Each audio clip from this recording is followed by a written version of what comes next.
You're watching A News. I'm Leila Masimova. Here are the top stories for today. Trump halts all U.S. military aid to Ukraine, White House official says. Pope Francis experiences respiratory complications and is back on ventilation. Arab leaders to discuss Gaza reconstruction plan today during emergency summit in Cairo.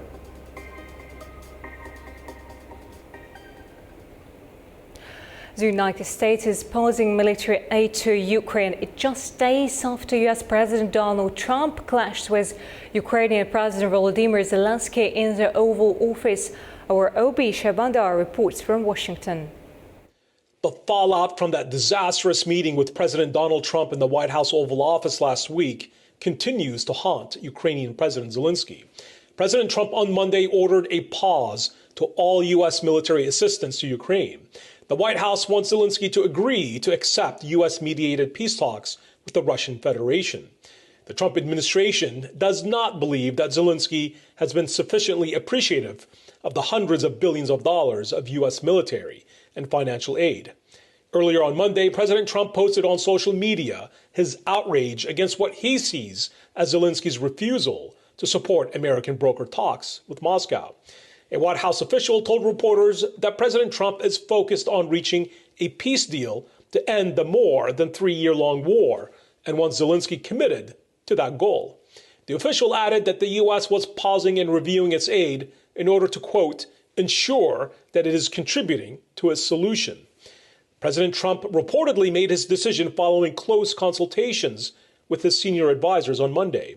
They hope that the move will put added pressure on Zelensky to agree to Washington's demands and accelerate the timeline to accepting a ceasefire with Russia. And in other foreign policy news, President Trump has announced that major tariffs on Mexico and Canada will go into effect on March 4th. President Trump said that vast amounts of fentanyl have poured into the U.S. from Mexico, China, and Canada. Fentanyl, which is mostly produced in China and smuggled into the U.S. through Mexico and Canada, is believed to have contributed to the deaths of millions of Americans.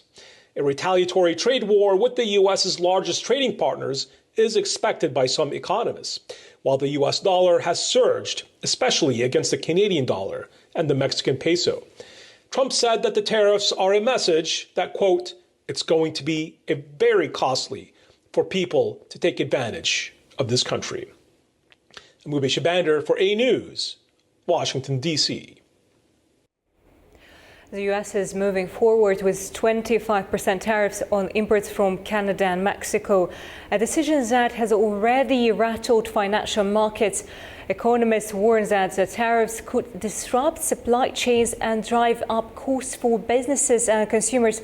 Meanwhile, North American currencies have weakened and investors are bracing for economic fallout.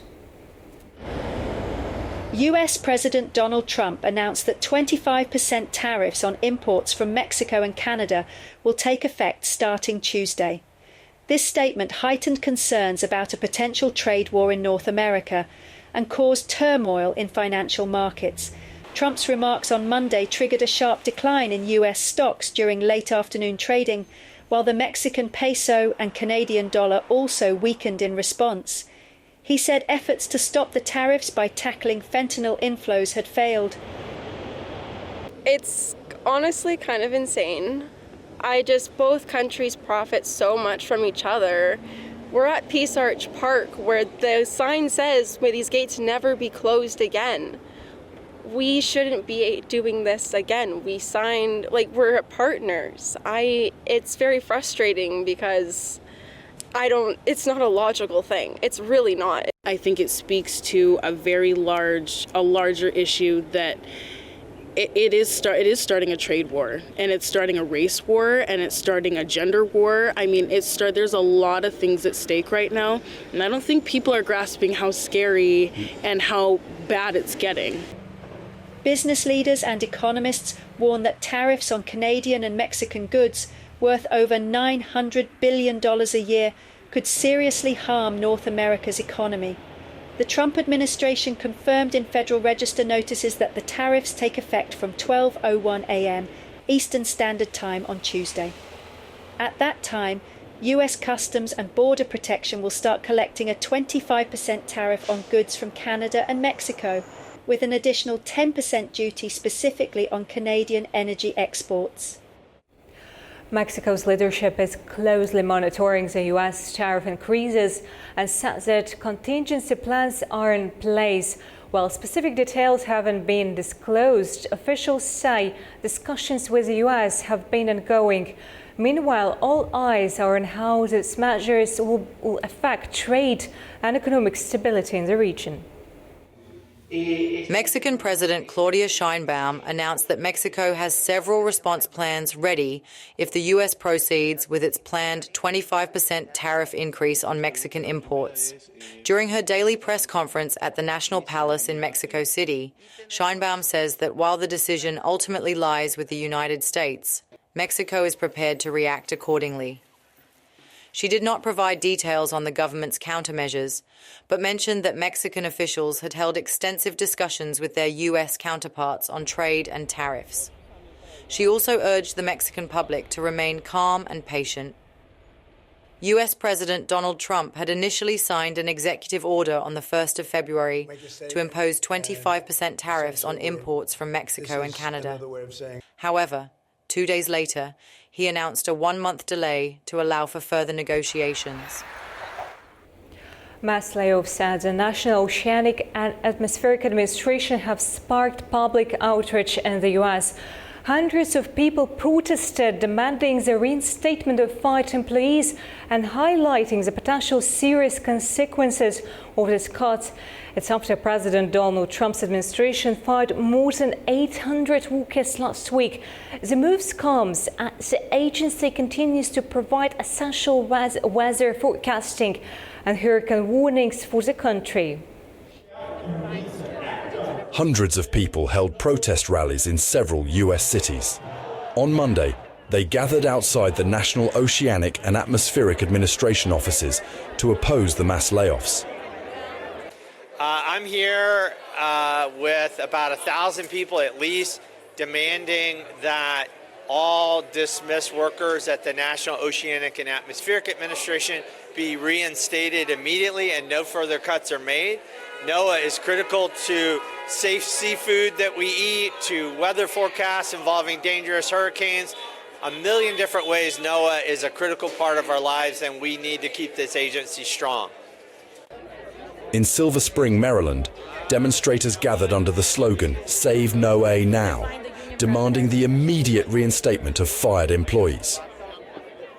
So NOAA does an incredible amount of work that everyday Americans sometimes take for granted. For example, weather forecasting, also things like making sure that we have safe seafood.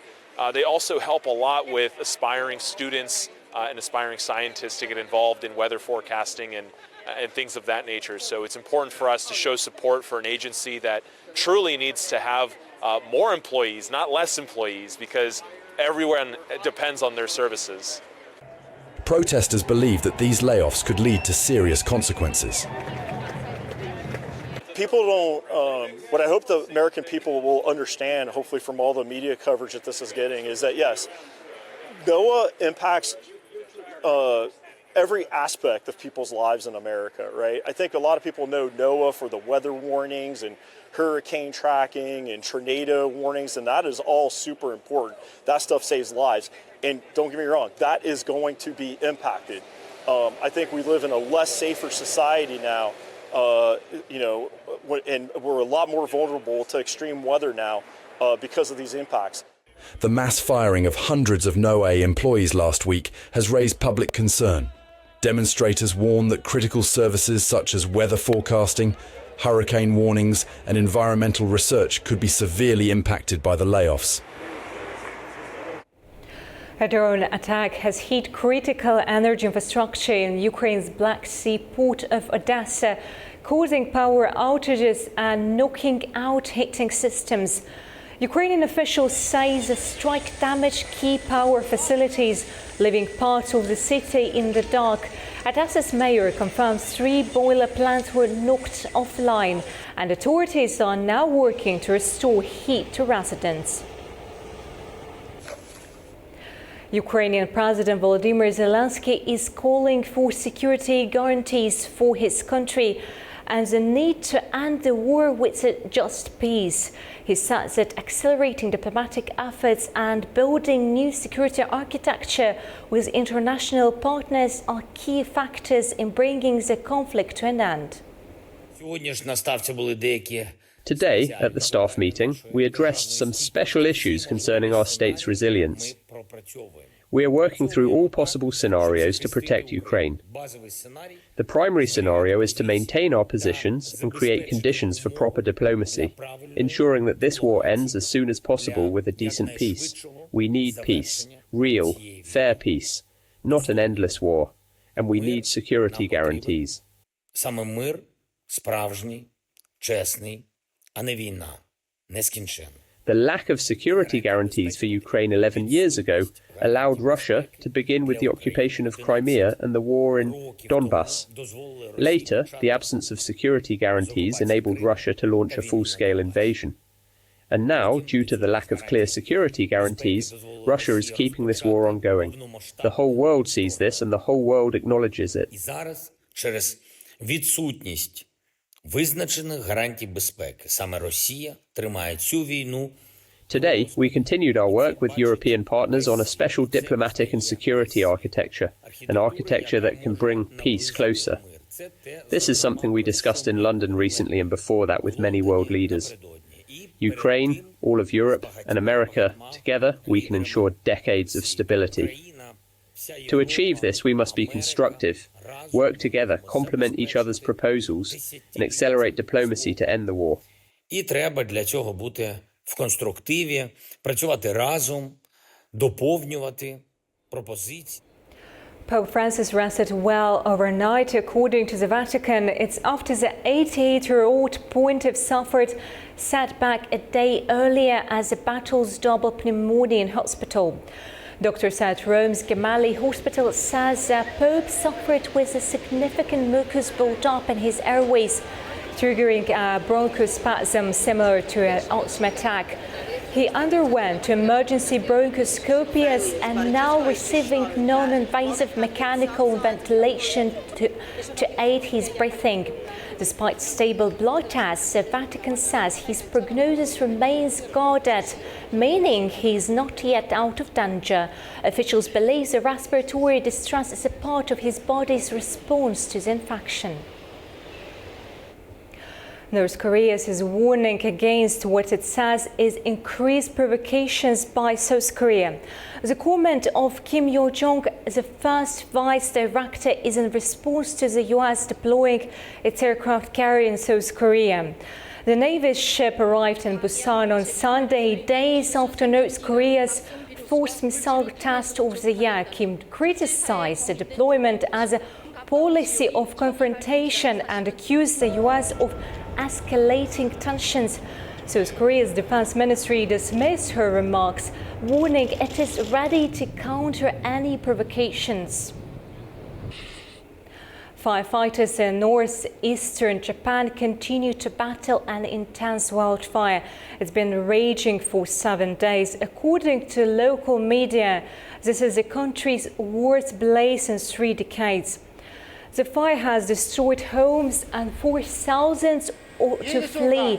Officials say the flames have already scorched more than 2,600 hectares of land, with evacuation orders issued for nearly 4,600 residents. Weather officials warn that dry conditions will persist through Tuesday, but relief could come as snowfall is expected early Wednesday. Turkey is calling for the need for fair representation of Muslim nations in international decision-making bodies. Speaking at the traditional ambassador's iftar in Ankara, President Recep Tayyip Erdogan called for global decision-making mechanisms to adapt to changing world conditions. He warns that failing to do so could lead to political and military conflicts. Turkish President Recep Tayyip Erdogan has renewed his call for reforms in global governance, particularly within the United Nations Security Council. Addressing ambassadors in Ankara, Erdogan stressed that the current system is inadequate in tackling contemporary global challenges. Birleşmiş Milletler Güvenlik Konseyi'nde veto yetkisine sahip bir İslam ülkesinin bulunması The presence of an Islamic country with veto power in the UN Security Council is no longer just a need, it has become a necessity. The 5 permanent members of the United Nations Security Council consolidate power rather than ensuring a fair distribution of global influence. These nations prioritize power accumulation over justice, trying to suppress issues instead of resolving them. Resisting this wave of change will only exacerbate our problems in both scale and number. Sorunlarımızın hem sayısı hem de ölçeği büyümeye devam edecektir.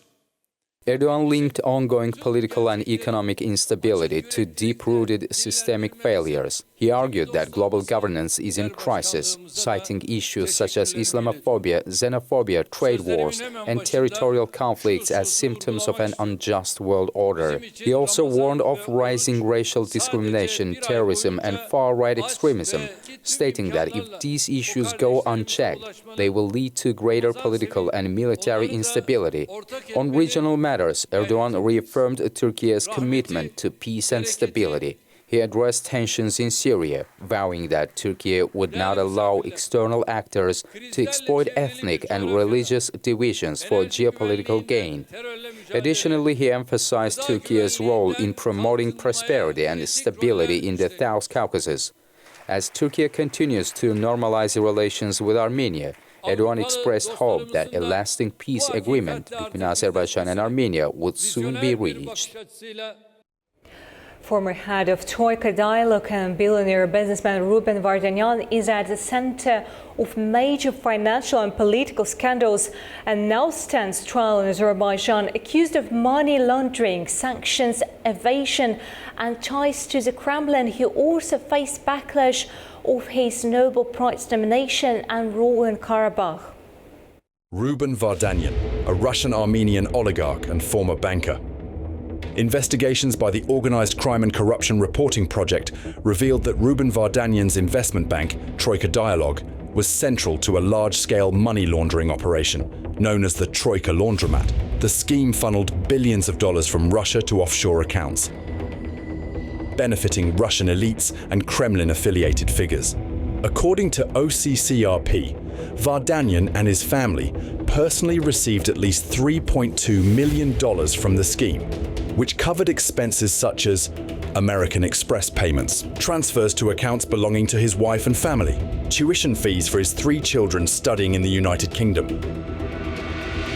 Investigative journalist Paul Radu, who led the Troika Laundromat exposé, stated that fake bank accounts under the names of impoverished Armenian citizens were used for multi-million-dollar transactions, often without their knowledge. While Vardanyan denies direct involvement, OCCRP findings suggest that his financial empire was deeply intertwined with Kremlin-linked networks.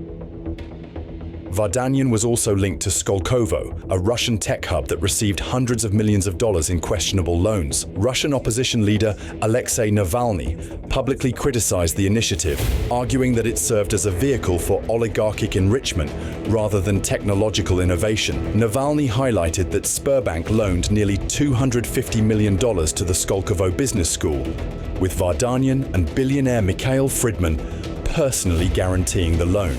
Critics argue that this financial structure concealed illicit transactions disguised as legitimate investments. In 2022, Vardanyan renounced his Russian citizenship and relocated to Karabakh, assuming the role of state minister in the so-called unrecognized self-proclaimed Nagorno-Karabakh Republic.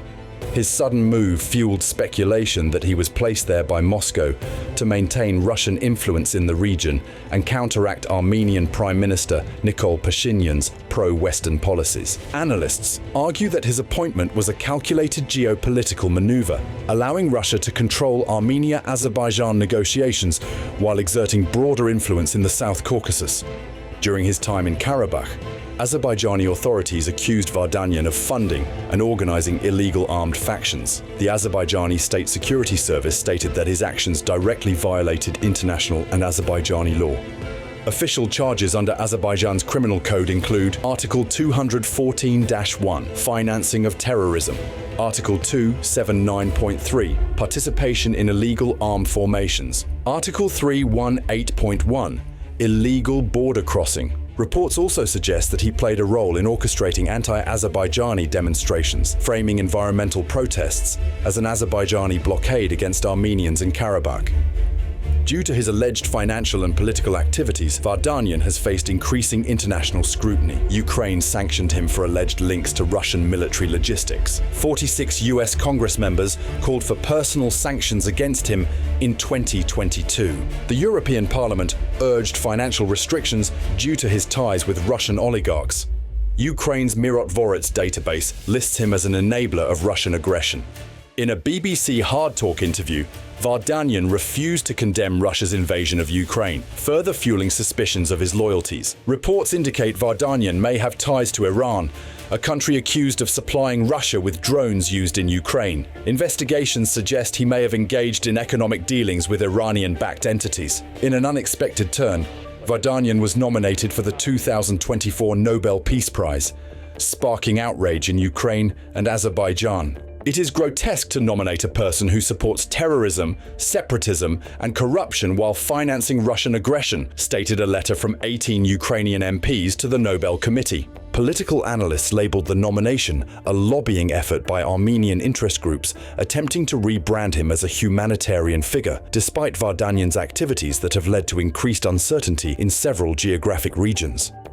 Vardanyan was arrested on September 27, 2023, while attempting to cross into Armenia.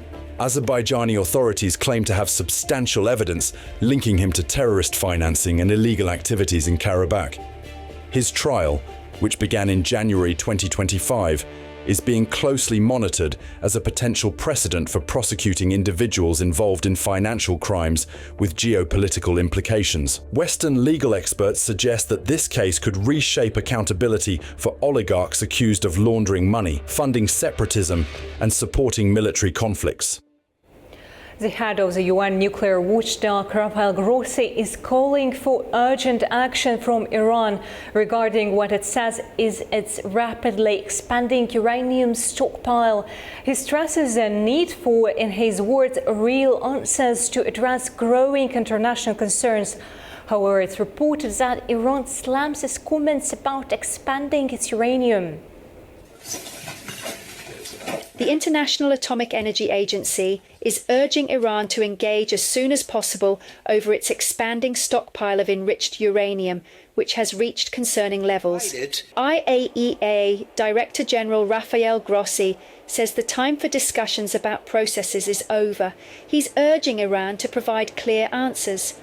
He's concerned over the continued expansion of Iran's nuclear capabilities, pointing out that Iran is actively enhancing its nuclear infrastructure across various facilities.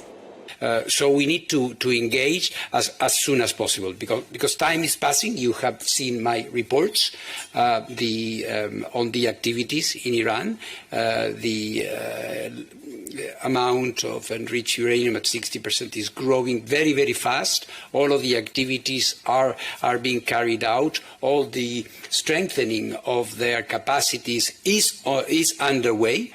And we are seeing that at different facilities. So all of this makes it for a need to start moving. We are ready. Everybody knows it.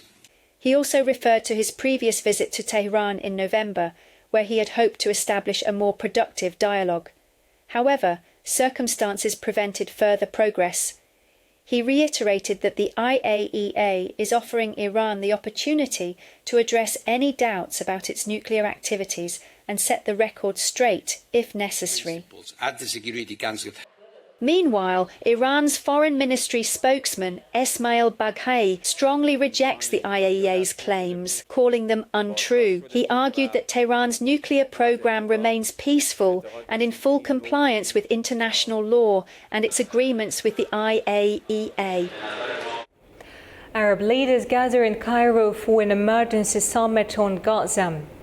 Heads of state and senior officials from Iraq, Bahrain, Kuwait, Syria and Tunisia will discuss ongoing crisis in Gaza and the West Bank. The summit aims to establish a unified Arab position on the Palestinian issue and present a counter-proposal to U.S. plans regarding the displacement of Gaza's population. Preparatory meeting of foreign ministers was held on Monday. This Ramadan, a long-awaited renewal took place in Hebron. A former prisoner broke his fast for the first time in more than 2 decades, surrounded by family. The emotional gathering marked a significant moment as he and his loved ones came together once again. After more than 2 decades of separation, a man was finally able to break his fast during Ramadan, surrounded by his family. His release, part of a ceasefire deal between Israel and Gaza, marked a poignant reunion with loved ones in the West Bank. The 65-year-old, who had been in prison since 2002, was among hundreds of Palestinian prisoners freed in exchange for both living and deceased Israeli hostages. On Saturday, the man reunited with over 70 family members in Hebron for a long-awaited celebration. I was waiting for my first meeting with my children, to eat maklouba, my favorite Palestinian dish. That's what I was waiting for, to sit at the dinner table with my children, wives and grandchildren. This was my wish after being released from prison, to sit with them together and eat from the same plate, and to see my family who were away from me for the past 24 years, who were missing their father. They were deprived of their father for the past 24 years. Having spent years in prison, the former inmate had even prepared the dish for fellow prisoners, keeping a connection to his culture despite the hardship of imprisonment. In China's Anhui province, a dazzling tradition is lighting up the streets quite literally. The center's Old Fish Lantern Parade in Shaanxi County drew thousands of visitors during the Spring Festival and marks the second day of the second month in the Chinese calendar. A traditional fish lantern parade in Zhejiang County in East China's Anhui province attracted more than 73,000 visitors during the Spring Festival holiday. The lanterns resemble carp, and it's hoped the event will bring blessings of success throughout the year. International tourists joined locals to celebrate this centuries-old craft, symbolising harvest and prosperity. The most interesting part was the final parade. After the performances, people celebrated with giant fish lanterns, and we had the chance to touch them for good luck. The glowing fish-shaped lanterns are handcrafted from bamboo and silk and take at least a day to assemble and paint. Larger versions require several days to complete.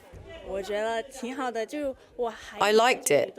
I thought making fish lanterns would be very difficult and require a lot of materials, but the craftsmaster taught me really well, and I finished 3 structures in about 2.5 hours. The tradition also features dances that mimic the movements of fish. For some, though, it's a challenge. It's really difficult. This is my first time holding the lantern. I have no experience, and the hardest part is doing these flips and turns. With growing interest, local authorities are considering holding regular parades to preserve the tradition and meet tourism demand. Thanks for joining us. Keep watching A News for the latest, and we'll be back before you know it.